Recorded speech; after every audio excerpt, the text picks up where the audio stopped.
Hey there everyone, I am Jeff. This is Tabletop Toolbox, bringing you episode number 55 of the Weekly Ratchet. In this episode, I've got 5 new games to chat about and 5 games I've played recently, which means maybe I can drive.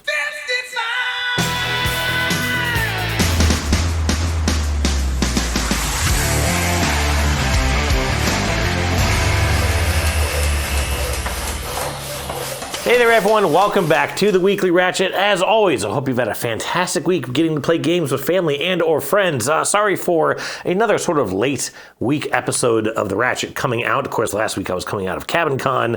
This week I actually did a ton of filming over the weekend, and so even as it's Tuesday evening.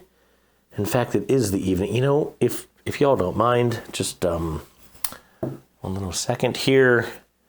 I'm a little thirsty. So let's just take care of that, shall we? Oh, there we go. That's a beautiful color, isn't it? Look at that. Let's get that up in the light here a little bit. Ah, yes. This is a Nugget Nectar from Troegs Brewing Company. They're out of Hershey, Pennsylvania. Beautiful looking brewery. Been there many times, but haven't been there in many years as I stopped going to the Carlisle All Chrysler National Car Show out in Carlisle, Pennsylvania. Anyways, it was funny. I used to live outside of Hershey. I used to work in Hershey for a little while. Previous life is how long ago it feels like. But when I was there, I was never into craft beer. I drank Coors. And I also didn't play board games. So, you know, mistakes were made. Anyways, it is still nice, though, to get to enjoy. This is just one of my favorite beers. It's a little more piney, a little more earthy than what I typically go for, but the hop profile is just fantastic. It's got this very juicy kind of a texture to it. Anyways, okay, enough of that. Moving on. Like I said, I did a bunch of filming over the weekend. I put together a review of Nebula by Fractal Juegos. Publisher. That's for the Dice Tower. And then I also did film a review for Floristry. That is from Up Games. Yes, that should be right. That one I haven't edited yet. And in fact, the other reason I'm really late on this is that it took me all day Monday to edit down the Nebula review because somebody had to go and do some special effects. I think it'll be a really funny review. It's fairly short. So I'm looking forward to that hitting the Dice Tower. Of course, right now they're moving, so I have no idea how long it's going to take for them to get that up. But hopefully I might nudge some people to try to get that one out a little quicker. Anyways, I got a couple of games here to chat about. Fairly light question of the week this week, which is okay. I keep, I was telling some folks online, I feel like I've gone through all the easy stuff. What's your favorite player color? What's your favorite game? What's your favorite mechanism? Did all that. And so now I'm gonna start getting creative. You know what? If you want to send in some ideas for question of the week, I will open the floodgates and we can give that a shot. All right? Anyways, other than all that, let's go ahead and get to some new games.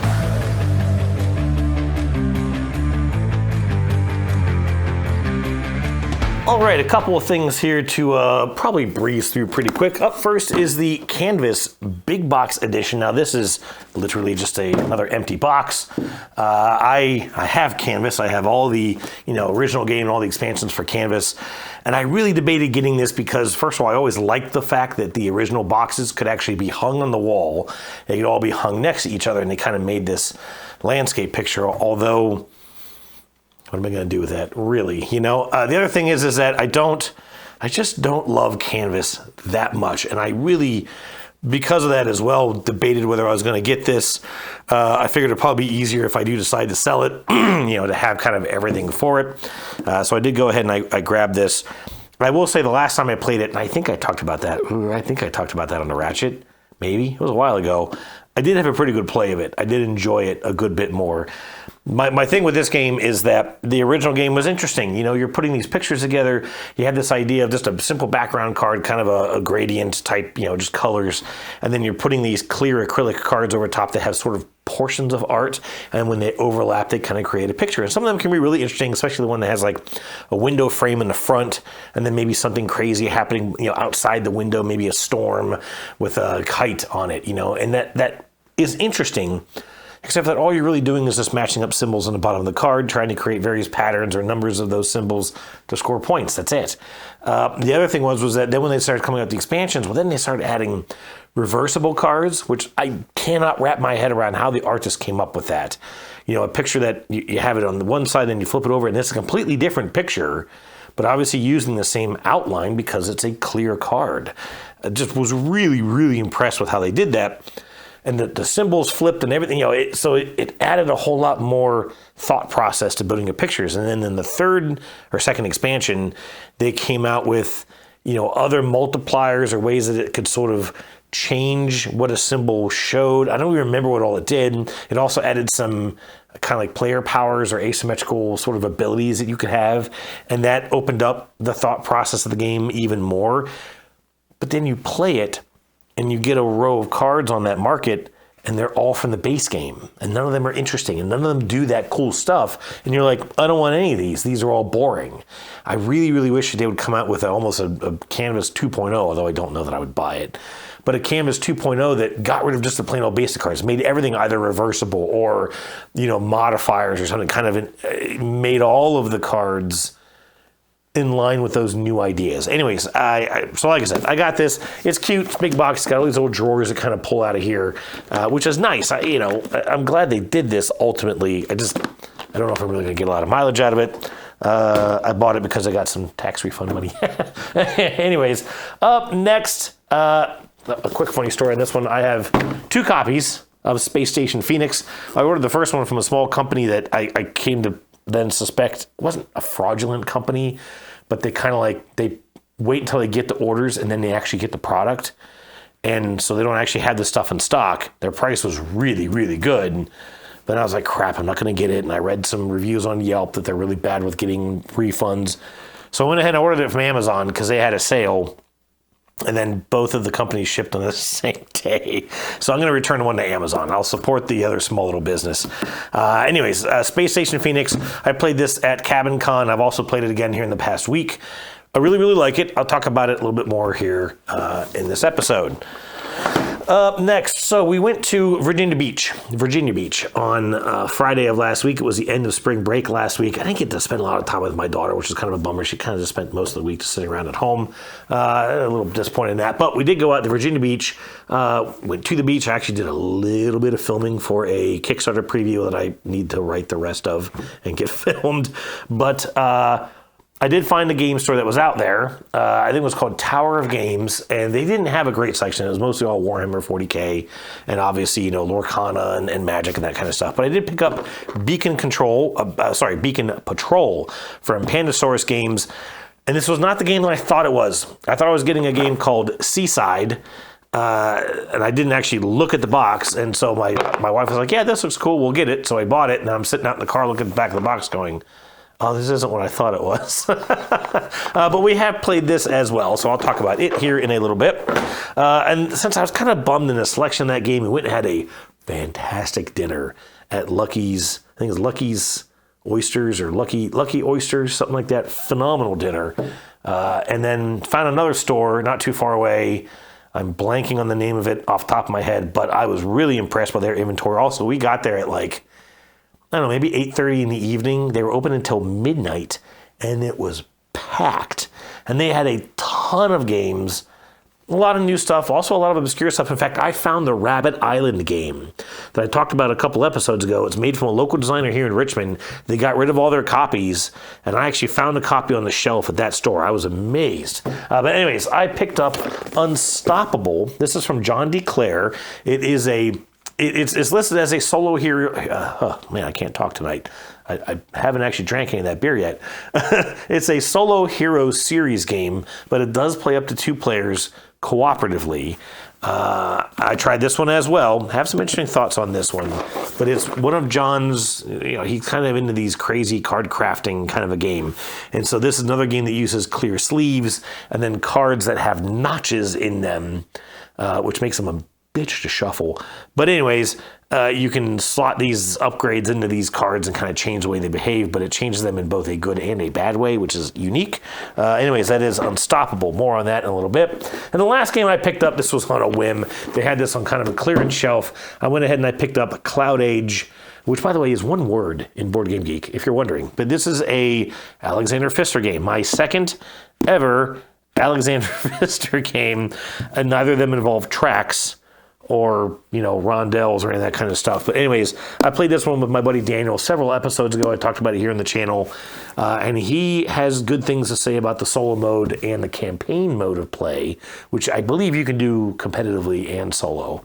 So anyways, like I said, got this one kind of a clearance. Went ahead and I picked it up. Haven't played this one recently. So maybe I'll chat about that one later. That is it for new games. I'm going to take a little sip. And let's get to question of the week.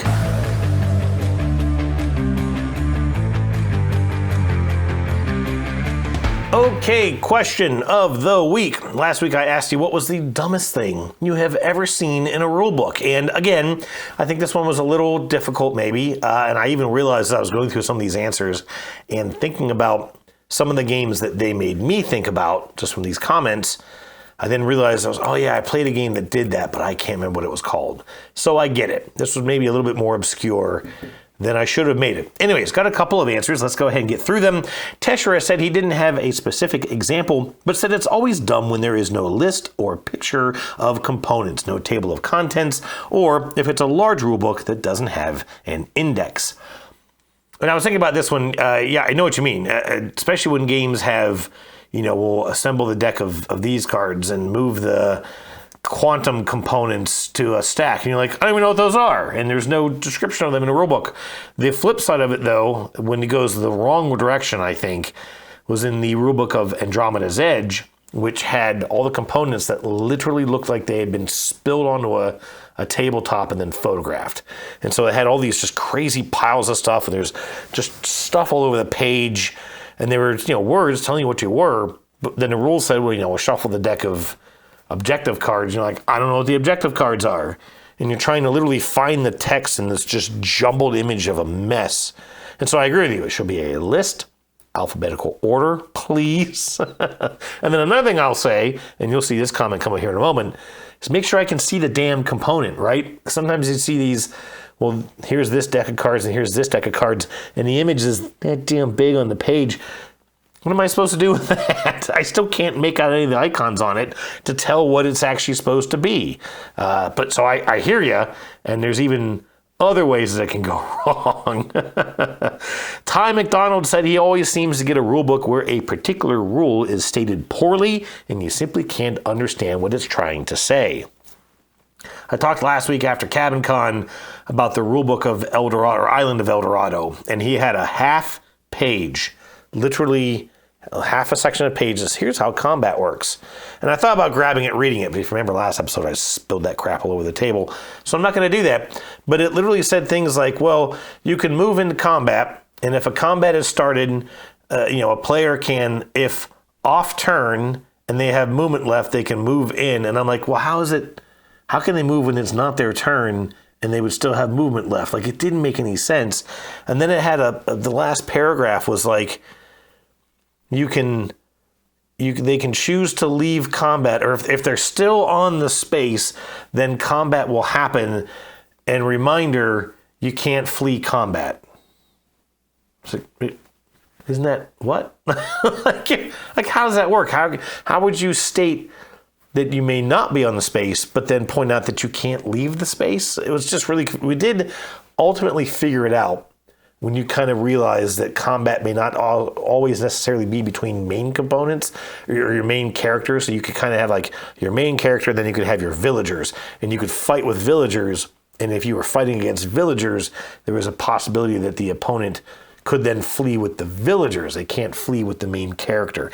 And it just didn't explain that. And so we're going to see some comments here about, maybe you have too many instructions, but you can also have too few. And that was definitely an instance where, God, we reread that page. I read it out loud, as I mentioned, I think last week. I'm going to read this out loud and see if it makes sense to any of you, because I'm reading it in my head and it's just not clicking. And it still didn't click, but we did eventually figure it out. Wonderflonium said he recently played Tawantin Suyu, which had a list of action choices clearly explained on the player aid, but listed confusingly in the rulebook.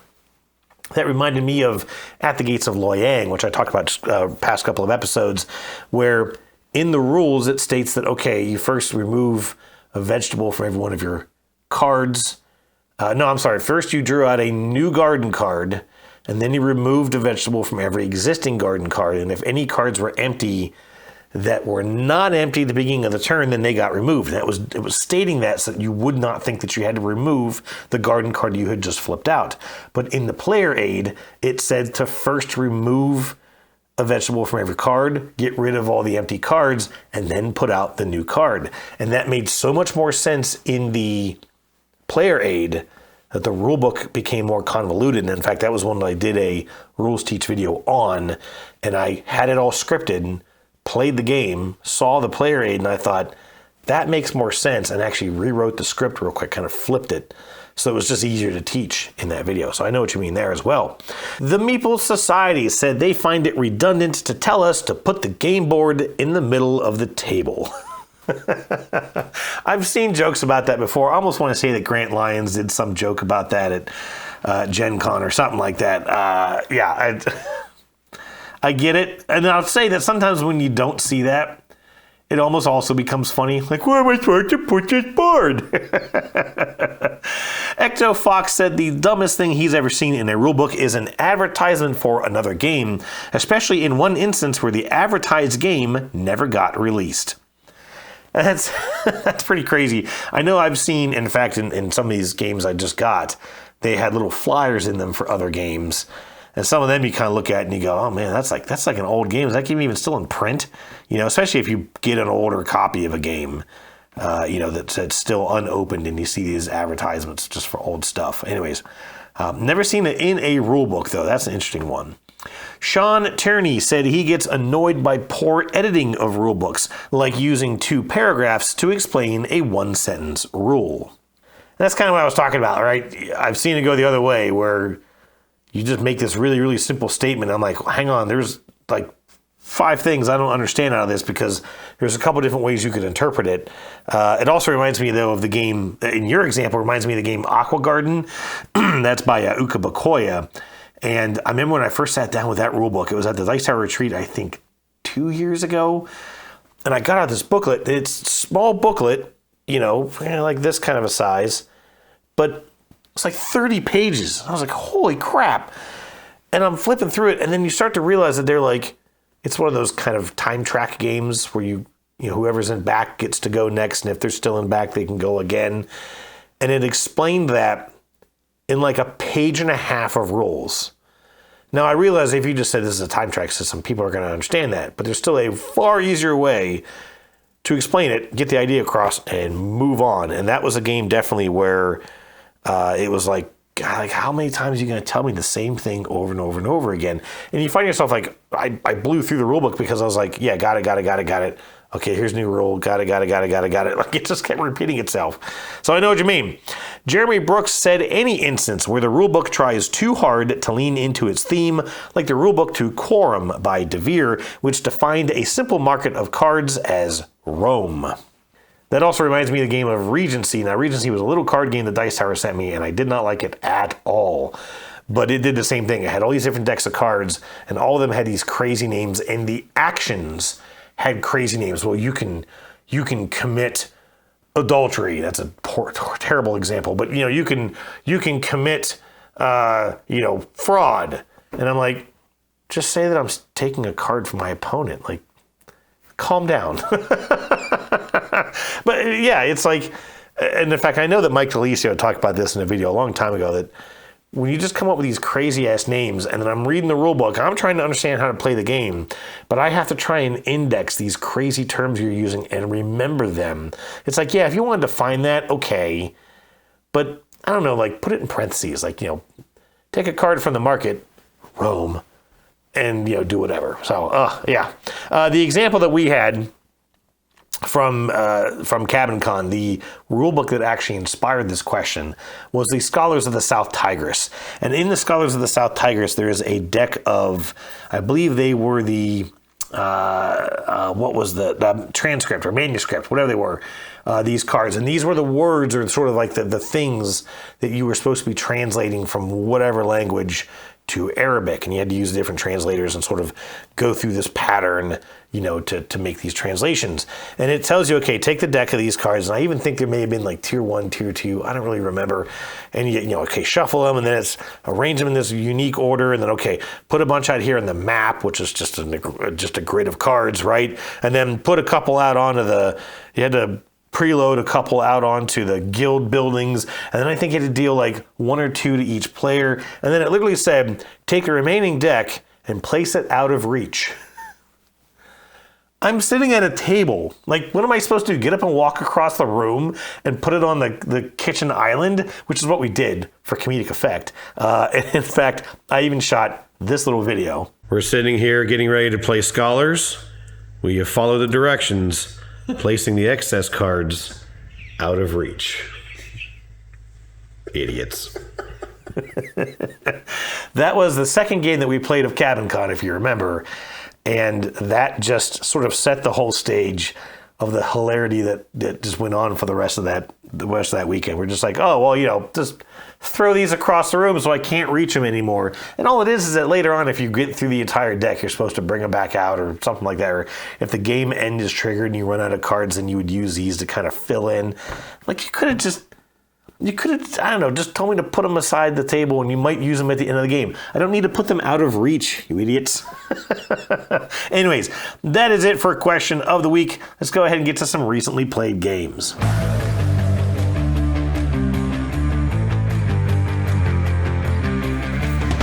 All right, getting into some recently played games. First of all, I was waiting for someone to call me out in this after the Cabin Con episode number 54, and nobody did.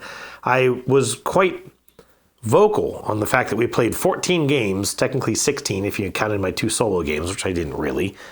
But I only mentioned 13 games because I completely forgot in my list, and even tagging it out on Board Game Geek, that we played Critter Kitchen as our second to last game of Cabin Con. That was before we played the Bark Avenue game. And all I will talk about that is that I got to play it at 4. First time I played it at a different player count than just my family and I. So there was one new location that was out there, and that was neat. We threw in all the expansions. It was definitely just as crazy and chaotic and stressful. It was a very stressful game. And I feel it at 3, but at 4, I think you get even a little bit more of that because it just how unlikely you are to get what you're really, really trying to get. But I did finally lose my throne on that chair. I was finally defeated. Katie won that game. They had a good time with it, which I was glad. Katie and Greg will play anything. Daniel, I wasn't quite sure about, but he seemed to enjoy it. Anyways, that was Critter Kitchen. All right, for this episode, the first game I'll chat about really briefly is Galactic Cruise. Now, I've talked about this already a couple of times. I went from getting this game, and gosh, I don't know when I'm going to get to play this game, to have already played it 3 times and solo and all kinds of stuff. But specifically what I was going to chat about was I played this at 2 players. I have now basically done all 4 player counts of this game, 2, 3, and 4. And like I said, I did kind of a partial solo game. I didn't get to completely finish it. And in fact, I'll mention real quick to Mr. C.R. Pohl, who suggested in my, I just did an unboxing video of that here on the channel, which is doing pretty well. I appreciate folks who may have checked that out. But he suggested maybe doing a solo playthrough. It's not a bad idea, but playthroughs are tricky, I think, in the solo spectrum because they can be really boring. And I think that for me to make it interesting would probably make it too long because of things like this. Anyways, also, as you noticed, that board is just huge. And if I actually had it fully set up for even a solo game, I'd be afraid of the camera having to be so high that you wouldn't be able to make anything out, and I'd have to have, like multiple cameras to show different things. I just don't have that kind of gear. I've got this camera, and I've got one other I can put above me. That's really kind of about it. So I don't know. I just don't know that playthroughs are the bread and butter of a lot of channels unless you're just a really big channel like Paul Grogan who can pull that off. So I don't know. Message received. I'll think about it. Anyways, I played this at 2 with my wife. And I was really kind of nervous getting her into this because it's a big game. It's not a heavy game. It's not a very, very hard game. In fact, I just watched the No Pun Included video review of it that came out just yesterday. And even as I was kind of watching him talk about it, I realized that, the game is just very safe. It's very clean. It's very sterile. There's really nothing there there's only one rule that's a little wonky, and it's how you kind of bring out the new cruise token and new customers when someone launches an actual cruise, and you have to kind of replenish that supply. Those rules are weird. Everything else is just so straightforward. It just naturally makes sense. You go there's 2 actions. You can do those 2 actions. You can do both of them. You can do one of them twice. And then you got to explain the connection thing through your developments. But even that's not really too complicated or crazy. And then the icons are just incredibly clear. I mean, hats off to Ian O'Toole. Anyways, I was able to teach this to my wife. She didn't get too bogged down. We got into it, and she was actually doing really, really well. Had a couple of really big turns. I got a little ahead, and then she'd catch up, and I'd get a little ahead, and she'd catch up again. Now, I got my first launch out maybe 2 turns before she did, and she knew. She knew right then. She was, okay, I'm behind, and I need to get caught up. She had a really nice turn a little bit after that. She got her launch out, and we played it, and I was just going to basically say this. Having now played this at every player count, yes, it's a longer game with more players. It is one of those duration times number of players type games. But the experience doesn't really change. The only thing obviously is different is the solo game because you've got to manage an AI sort of bot. And then also at the 2-player game, the 2-player and the solo, you actually have to open up the tray of another set of colors, like another player color, and just put out a couple pieces. And usually when games do that, I'm like, it's too much. I don't want to have to play my game and teach and coach and sort of make sure that someone's, not climbing the scaffolding wrong of the rules of this game, and then manage this AI bot. But in Galactic Cruise, it is really, really streamlined. Very, very little that you have to do. And all this sort of third character does is help get your workers bumped back to your board. So it's a worker placement game, but the idea is if you want to take an action that another player is on, you bump them off, they get their worker back, which actually means they kind of get an extra turn of the game because they don't have to take an action to pull their workers back. But also when your workers come back, you get a bonus. So if you bump somebody, they get their worker back, they can kind of trigger an action, trigger a funding bonus, which is really, really nice. And so this third player kind of helps players get some of those extra funding bonuses. You're kind of sitting there and going, oh man, I'm going to pull my workers back. This kind of sucks. And then, my wife bumps the neutral character. The neutral character goes clockwise around the board, bumps one of my guys. My guy, oh, cool. I get my guy back. And I really needed a fuel, so now I can get that fuel as my funding bonus. I'm back in the game, baby. And that's really, really rewarding. So I really did enjoy this at 2. Obviously, much less downtime between your turns. It gets a lot more snappy. Most of the actions in this game are fairly quick. It's not really a long, drawn-out game. The launches can really take some time. But even then, you can kind of preload some of that stuff. Like, okay, yeah, I know what you're doing. I'm going to go ahead and make sure I'm prepped for this. Okay, 5, 4, 3, 2, 1, blah, blah, blah. I'm done. Back to you. So anyways, good game at 2. And I wouldn't even say necessarily that there is a sweet spot for the player count. Maybe at 3 or 4, you get more cycling of that market, of the blueprints, which could be good, could be bad, I guess, how you look at it. Also, the volatility of the silo of resources that players can kind of bum from, but then also refresh to get extra money and some reputation points. Happens maybe a little bit more often at the higher player counts. More people kind of dipping their hands in that bucket, if you will. But anyways, still a great game. I had a lot of fun with this. We played sort of basic rules, sort of vanilla Galactic Cruise, if you will. I won't say anything more about it. Just a good game, and I'm enjoying it. Up next, okay, we played Micro Moonshine. Makes it look bigger. Anyways, this is from Thistroy Games. And I talked about this. This came in just a couple of weeks ago. And I made the comment that I have, I think it's Microcosmos. And I still haven't played it. And so I was like, yeah, I don't know when I'm going to get to this. Well, I finally just made it a point to play this. This is, it kind of feels like what they're trying to do. Sorry, let me put this back up in the so you guys can read it.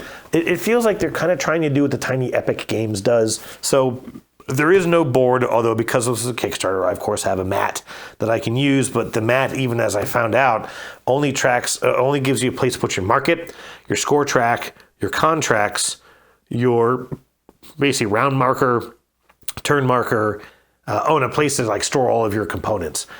In this game, you've got cards for a market, you have cards for contracts, you have cards for workers, you have like almost look like beer coasters that then actually represent the town. And you kind of just arrange those into a grid. And those are different places you can go to take actions with your workers.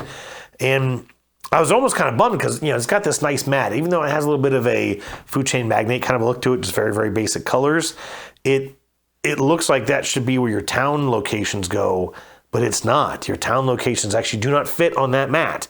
So even though you've got what looks like a city map, you don't actually put any city on it, and you don't take any actions on that mat. That was a weird choice. I don't know why they went that route. But anyways, it's not a worker placement game, though. It is an action selection game.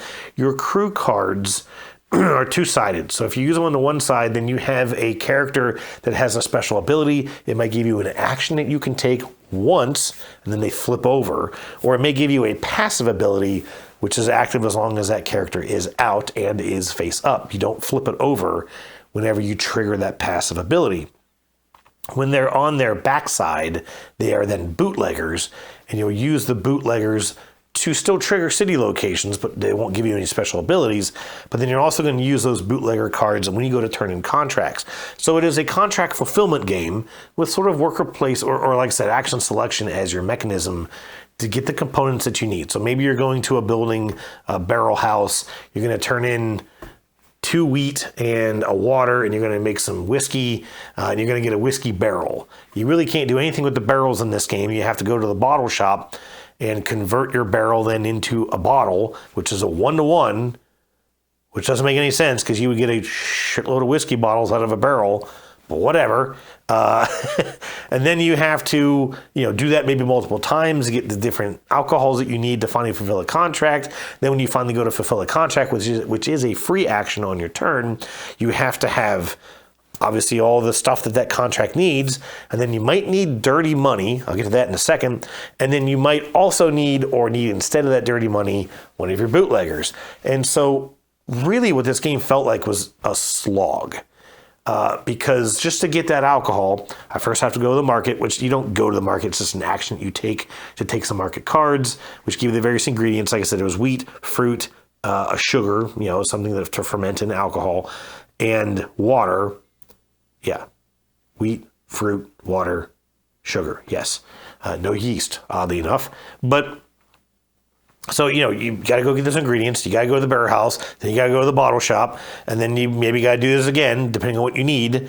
There's other ways that you can, maybe get some extra ingredients. There is a location you can go to even just get yourself an extra bootlegger card. But every location you go to requires a crew member. And you only ever get 4 crew members in each round of the game. There's only 4 rounds in the game. And so really, the whole game is just trying to squeeze as much stuff as you can out of just 4 measly actions, unless maybe you get lucky.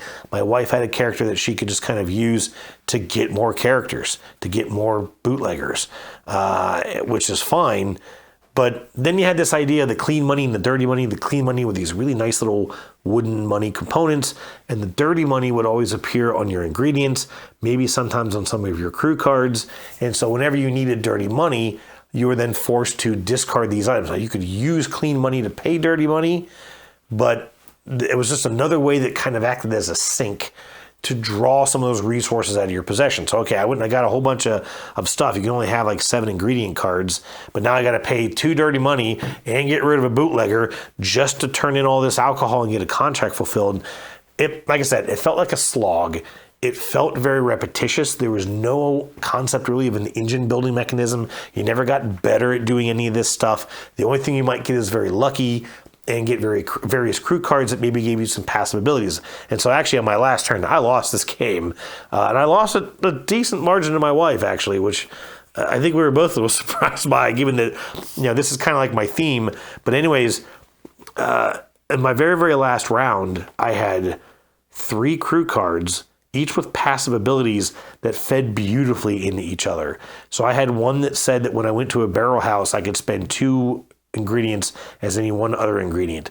My other character said that when I went to a barrel house, I could trigger it twice. I can get 2 things as long as I could pay all the ingredients. And then I finally had another card that said, basically pay 1 less ingredient. Or I think I said I didn't need water. I didn't need any water when I went to a barrel house. And all these guys were passive. So again, I didn't have to flip them over. They weren't like a one-time use thing. I don't even exactly know in the rules if that was actually allowed, if I could trigger all these things at once. But it made perfect sense. And that's what I did. I went to one barrel house, only spent like 3 cards out of my hand and made a crap ton of alcohol. Got 2 contracts fulfilled at the end of that game. And then I actually realized that I was using crew members to fulfill contracts when you're supposed to only use bootleggers. So even then I didn't quite play it right.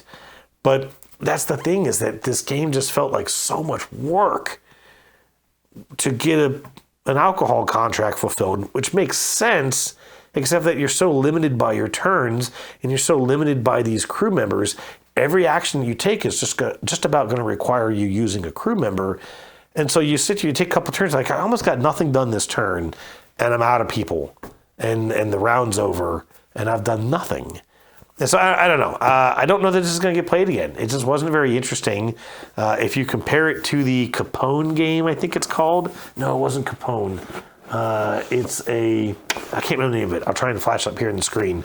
But a game that came out maybe last year, all about Prohibition. And of course we have Speakeasy coming out from Vital Lacerda, possibly this year. I think this year, because I think they said production's underway on that game. This one just doesn't hold up, even with a small footprint, even with fairly approachable rules and very nice components, mind you. The little liquor bottles and such were really, really nice. But there's so many games that do this theme better. Talked too long about that one. Okay. Up next, we did go to Center of the Universe Brewing Company. Talked about that place a bunch. And we played Beacon Patrol with my wife and daughter. Now, this is basically Carcassonne on the water. And you're trying to lay out tiles, except for that it's a cooperative game. Okay, fine. What you're basically trying to do is you're trying to get all these tiles out. You've got land tiles, you have lighthouses, you have these kind of like signal buoys, and just some other kind of basic variety of tiles. I mean, very, very simple color palette. And then there are 2 little micro expansions in here. One adds like docks, connected to the islands. The other one adds windmills, actually offshore windmills, which I was very, very happy about. That's my line of work, if you don't know. And what you're basically trying to do is you've got to get a tile completely surrounded on all 4 sides, basically your 4 cardinal directions, for it to score any points. So if you've got a windmill on the very edge of your map, it's not going to score anything. But if you get one tile on its outer edge, then all of a sudden it'll score. And for example, the windmill scores 1 point for itself. Basically, any water tile just scores a point. But then because it's a windmill, it doesn't want to be blocked by any land. So you get the most wind effect into the blades. That's actually how that works, surprisingly enough. So if you've got open water tiles on those 4 sides, each open water tile will add you another point. Basically, you just can't have any land on those 4 adjacent tiles. This game was hard. Not hard rules-wise, but just hard in the whole planning aspect. You have a little boat that you're kind of moving around. It actually reminded me of the Wormholes game in that you get 3 movement on your turn. You can move your boat across 3 edges of tiles. So you can move across 3 tiles. And then you can place on any tile that's adjacent to you. And when you do, you automatically and involuntarily move onto that tile. And you only get 3 tiles in front of you. Any tiles that you don't get to place in your turn get trashed, out of the game, trashed. And so again, because you're trying to get all these tiles out to score as many points as you can, you want to try and place every tile. And so when you start getting stuck behind like land masses, or you get, sort of cornered into a little alcove that you get pulled into because you have to move into it, then you have to use your movement points to get back out of it. Anyways, it was tricky. And I could definitely tell towards the end of it, my daughter had checked out. She didn't care about this thing anymore. But I would also tend to say that we played it kind of wrong in that we obviously, first time you play something like this, you just don't know what tiles are going to come out. You don't know what the distribution of tiles were. as I mentioned, these windmills want open water adjacent to them. There are very few tiles in this game with no land on them. And we just didn't know that. And so we kind of kept, okay, well, I'll place stuff down here, and I'll eventually get back to that windmill and get all my open water tiles out. And then we just never got any. And by the time we did, I was half an ocean away from those windmills, and there was no way I could get back to them. We also built some, and you'll probably see this in the photos, we just had some big chunks of land that were really, really hard to get around. There's this idea that, you know, if you have land on an edge of a tile, you can't build on the other end of it because your boat cannot get to it because that land is in your way. And so you've got to, if you want to try and build a tile on the other side of it, you have to get two movement around that tile to put the tile behind it, which means that all has to have water. And we ended up with just these big land masses that we basically couldn't get around because those were all the tiles that we kept drawing. So anyways, I didn't hate it. I didn't even dislike it, but I think my wife and daughter were kind of like, meh, you know, we'd rather play Carcassonne, I guess. So anyways, that was Beacon Patrol. Hopefully we'll get to check it out again at some point. The other problem is because you have to play all the tiles, it takes up a lot of space. And so we had a big table at the brewery, but other places that we might go to, it just wouldn't fit on the table, I don't think. All right, up next. Oh man, this thing's heavy. We played Space Station Phoenix. Again, just my wife and I played this actually just the other night. Some Rio Grande games. It is, the designer's name is Gabriel Cohn. And I was actually kind of bummed because I saw some sort of like news from a while back that they were working on an expansion to this. And then actually literally about 20 days ago, Gabriel posted that Rio Grande Games decided not to publish the expansion. So now he's got to go fishing for a new publisher, which is kind of a bummer. Anyways, this is a game where you're building a space station. You've got these tiles that you'll be eventually building onto this just basic hub. You'll have a couple different resources that you work with, but the main resource you need to build your space station, understandably, is steel. And the idea is that you kind of come in with this flotilla of ships that provides your actions. Each ship gives you an action. You can take, there's 5 actions in the game. But if you want to get steel easy, the best way to do it is to destroy your ships. Each ship has a steel value, and when you shred that ship, you get the steel, and you can use that to build your space station. So what that means is that your pool of available actions keeps dwindling on you, and your space station gets bigger, obviously, but the space station itself does not provide any actions, although it can provide income, which your ships do as well. And so you kind of have this idea, I think I mentioned it last episode, where you kind of have resources and they kind of taper off and then you start to come back. But in this game, especially this round that we played of it, I kind of cooked through my ships. I think I ended the game with maybe 3 ships left in front of me. And I did that as kind of a push right at the end to get the last module of my space station built, which triggered the end game. I enjoy the game. I mentioned last week that I've avoided it for the longest time because I think it looks really ugly, and my opinion on that has not changed. I do have some hope to kind of bling this out. Also needs a storage mechanism really bad. The other thing I'll say about this, though, is that there's these 4 tracks. As I mentioned, there are 5 actions. One of those actions is climb the tracks, and then all the other 4 actions are those tracks. And so as you trigger an action, as long as it's not the climb the track action, everybody at the table gets to trigger a bonus off of that track depending on where they are, even if it's not your turn. And so it is kind of nice because, okay, I do a thing and it uses up all my resources. I'm like out of resources, but then someone else takes an action and I'm at the top of that track. And so all of a sudden I get some stuff back, and maybe that kind of fuels me long enough that I can take another turn before I have to do another one of those kind of regroup, and you refresh all your ships and you generate your income, and then you get to keep playing. In the 4-player game, when I played this at Cabin Con, those tracks were obviously a big deal, but we were all in different spots. Each one of us had, one track that we were at the top of. And so it felt a little balanced. But in this last game, as I kind of got to see with the 2-player game, it is tight. And if you fall behind on too many of those tracks, you will struggle to keep up. Now, I did win this game. I beat my wife in this game, not by a huge margin. And again, I'd already played this one, so I kind of had a little bit of an advantage going in. But she was at the top of 3 of those 4 tracks. Now, the one that I was at the top of was the build track, and I think that's the right track to be at the top of. But even then, anytime that I went to go get resources, every time that I went to go and, get some more aliens living in my space station, she got a bunch more shit than I did. And it was really, really tricky. And there's also this idea in that as you climb up those tracks, you can get gems, which actually take extra actions. A gem is actually a resource, almost like a coin that you're using to paying for your actions. Eventually, you're getting ice and food, but you can also start to get points, actual just, in-game points. And there's this kind of transition point between I need resources, I need all kinds I need all the resources, to then going, hey, you know what, I got a nice little bit of an engine going, I'm going to start generating points.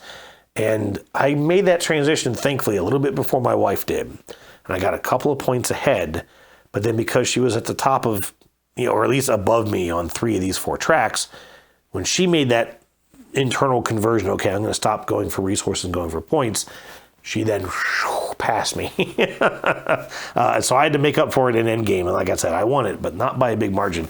So the 2-player game is very, very tight in this. I felt far more tighter than the 4-player game. Not to say that it couldn't happen in a 4-player game, and you're all going to be really duking it out on those tracks. And those tracks just they're not as much fun. It is far more fun, in my opinion, to be building your space station, getting the resources, bringing in your aliens, getting that engine going, improving your income, to have to spend a whole bunch of turns just so I can go up tracks so I stay relevant and all the stuff that does. It just isn't as much fun for me. That's the one part of the game that I'm not really crazy about. Other than that, did really enjoy this. My wife actually liked it. She was giving me that look. I felt like this game was a little harder to teach than Galactic Cruise, but she picked it up really, really quick. Obviously, she did very, very well at the game. Space Station Phoenix. All right, last one I played. This is a solo game. So not everyone may be super interested in this, but I gave a couple of plays actually last night to Unstoppable. As I mentioned, this is from John DeClaire, and it is a card crafting system. The idea behind this, I'm going to try and see if I can explain this. Has anyone here played the Assassin's Creed video game, or sort of like the early Batman video games from, let's say 2009, 2010, where they had this flow system? I think it was like Arkham Asylum. I can't remember what they were called. But the idea of those games was that when you started a combat with any kind of an NPC, you quickly find yourself surrounded. But then the game would kind of go into this flow mode. I think it was called Flow in Batman. It was called something different in Assassin's Creed. But they were kind of very similar ideas. And that you would hit an opponent and then, you'd already have loaded in your next sort of button command sequence, and Batman would swing over here and boom, punch that guy, and then sort of flip over here and elbow that guy, and then you'd already into the next, button sequence, and you kind of just jumping all over the place, just punch and kick and batarangs and, whatever, and just beat the crap out of these guys. And by the time you were done, if you timed it all right, which I rarely ever got to do, you were then kind of just surrounded by this pile of unconscious bodies. And it was fun. When you got it to work, it was a lot of fun. And I think that's what they're trying to do with this game. Because it is a deck building game, except for that you're never just drawing cards. You get a very, very small hand of cards at the beginning of the game. And then that is it. There is no more this, okay, at the beginning of your turn, draw 3 more cards or draw 5 more cards or whatever. There's none of this like this card down to a hand. There's none of that stuff. You get those couple of cards, and that's got to be your starting momentum. And then what you do is you take out an enemy, and the enemy is the back of a card. That's a threat side of that card. You defeat that enemy, you pick that card up, flip it over, now it's one of your cards. And now you have, hopefully, a fresh new ability, maybe a new attack card or something else, and then you can volley that on the next opponent. And it sort of creates this combo effect, or at least it's supposed to, where, okay, I take out that guy, boom, now I have a new card, I throw it, I take out this guy. Except you're limited in your actions. You only get a couple of action discs to use in each round of the game. Any enemies that are left at the end of each round will hit you. Some of the enemies do not come back to your hand, especially depending on which boss you're sort of playing. Some of them you pick it up, says, okay, we'll trigger this effect, which is actually a good effect, but then the card goes in your discard pile, you didn't get any new cards. There's also these upgrades that you can purchase. And as I mentioned, these cards have like these cutouts. They're notched. They're some of the weirdest looking cards I have ever seen, but they're notched on the right side of, when it's your side, they're notched on the other side when they're on the threat side. And then you have these upgrade cards that you sort of slot in between your card and the threat card. And they'll have, there's just two options. There's sort of a top notch and a bottom notch. And they'll just add more abilities to that card, but they add abilities to both sides. Now you get to know what it's adding, which is nice. However, there's this kind of general rule in the game is that you can only look at the current side of a card. You can't like peek at a card and go, okay, what's the other side of this? Do I want to fight this guy and get this ability? Do I want to fight this guy and get this ability? You're supposed to remember, but it's already sort of weird enough. It's like, what do you get? You know, how am I knocking out a guy and all of a sudden I have a new move? Like, I don't know. Thematically, it's a little weird. I mean, I get what they're trying to do, but you know, why can't I, in theory, look at that opponent, see what weapon he has, and know, oh, okay, well, if I knock him out, I'll get that weapon and I can use it. Except they're not weapons.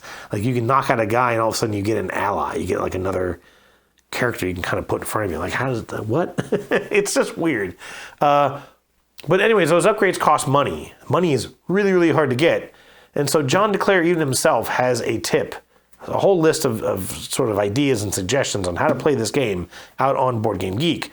And I was really, really surprised. And I really kind of sat there and thought about it as I was reading this, because one of the things that he wrote was, don't buy too many upgrades, because then you won't have any money. And when you suddenly really need an upgrade, you can't buy it.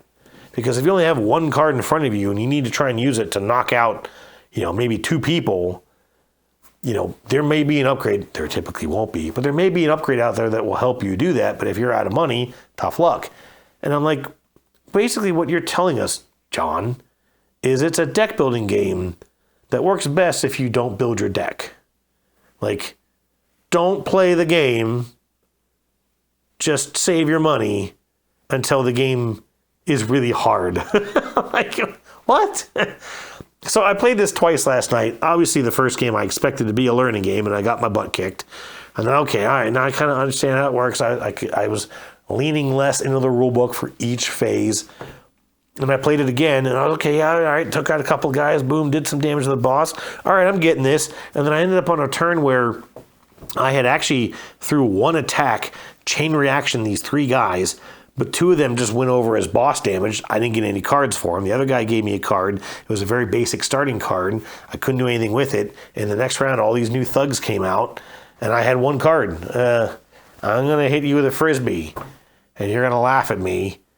And these enemies kind of stack. As you get deeper into the round, they actually get more health and more attack, depending on the current round level, which I didn't love, because they were leveling up quicker than I was at that point. And so I went around and I was like, well, I can't do anything. And they smacked me for 9 damage, and I had 6 health. So I'm dead. I want to try it again, obviously. I'll also say that the setup of this was significant for just a bunch of little decks of cards. You got 6 different decks of cards, and then you have a market of 6 cards, and then you have your deck, and then you have a threat pile you put out, and then of course you have your hand, and then you have your boss tile, and they have a set of boss cards, and there's a whole set of threat cards, which when you get a new card, which thankfully you do get at the beginning of each round, basically for free, you have to add it to a threat card, but it comes into your hand. So at least that's one good thing, is that you get a chance to use the card before it turns into a bad guy for you. But setting all that up was a lot of work, especially with how difficult it is to shuffle these cards. But then when I lost, I had to pull all the upgrades back out. I had to pull all of the core cards out of the threat cards. I had to kind of put everything back where it goes. I had to rebuild these 6 decks. I had to shuffle all 6 of these decks. I had to reassemble the upgrades and shuffle those, like put everything back. I mean, that was a lot of work just to reset a game. And I'm like, okay, I got to find a way real quick to organize this with a nice insert that I can just kind of pull out and everything's there. Because otherwise I can't see myself being bothered to play this. When Legacy of You is a lot more fun, at least so far, and is way easier to set up and tear down. Anyways, this is Unstoppable. I hope it gets a little more playable. You know, it kind of gets me into a conversation. Teshra made a comment a while back about when they play cooperative games, and they like to have a high win ratio. And I feel that same way with solo games. And this is not a game I think that's going to deliver you a high win ratio. unless maybe you just get really, really familiar with the concept. And I'm obviously just not there yet. So I will keep trying it, but I'm hoping that doesn't stop being fun. Anyways, all right, question for next week. I'm going to try and make this a little less vague, and I kind of want to flip the table on my question of the week from last week. So I want to ask you, what one thing, what component, what rule, what something inside of a box of a board game just makes you happy? What is your favorite thing to find inside of a board game? Again, it can be a component, it can be an insert. There was something when I was setting up Galactic Cruise, and I actually cannot remember what it was. But there was something as I was punching that game and going through the little organizer of where everything went, and something just really made me smile. And I thought, God, I love it when games do this. I can't remember what it was. But maybe you have something that you'd like to share, and I'd love to hear it. Folks, that is the end of episode number 55. I'm going to finish my little beverage here. I hope you guys have a fantastic week, and I will try to get my next episode out a little bit more on time. Thanks for watching. I'll see you soon, folks. Cheers.